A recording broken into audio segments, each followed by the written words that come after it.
Monsieur le ministre. Pierre Donadieu de l'AFP. Question d'actualité du coup. 3 soldats ont été libérés samedi du Mali. Il en reste 46. Est-ce qu'on peut connaître les avancées de ce dossier et les revendications des Maliens, où en sont les négociations, le dialogue là-dessus? Merci. Okay, merci. Je note votre question. Vous me permettez de revenir dessus au cas où il n'y a pas de questions sur le Conseil. Mais j'y répondrai, soyez rassurés.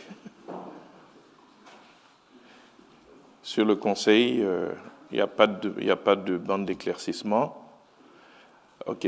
Bien, en ce qui concerne la situation de nos soldats, le Conseil a été effectivement informé de la libération de nos 3 militaires qui ont regagné donc la Côte d'Ivoire le samedi passé.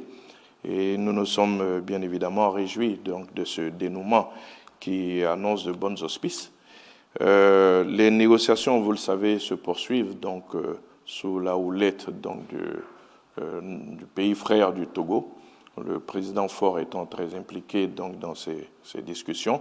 Et vous vous souvenez que le ministre des Affaires étrangères du Togo a même effectué des visites aussi bien au Mali qu'ici en Côte d'Ivoire, et que le Togo a reçu une délégation ivoirienne donc pour des échanges avec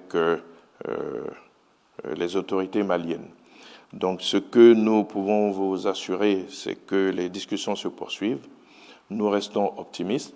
J'avais annoncé ici au cours d'un de ces conseils que la procédure sera certes un peu longue, mais qu'il ne faut pas désespérer et que les Ivoiriens doivent rester optimistes et faire confiance au président de la République.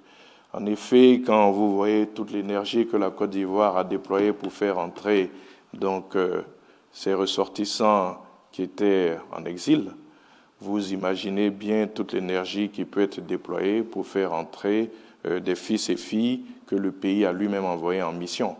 Donc là-dessus, nous n'avons aucun doute.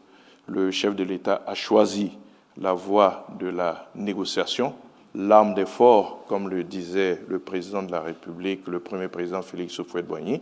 Nous sommes inscrits dans cette voie de dialogue, dans cette voie diplomatique, et nous ne doutons pas un seul instant que nos militaires rejoindront donc leur famille.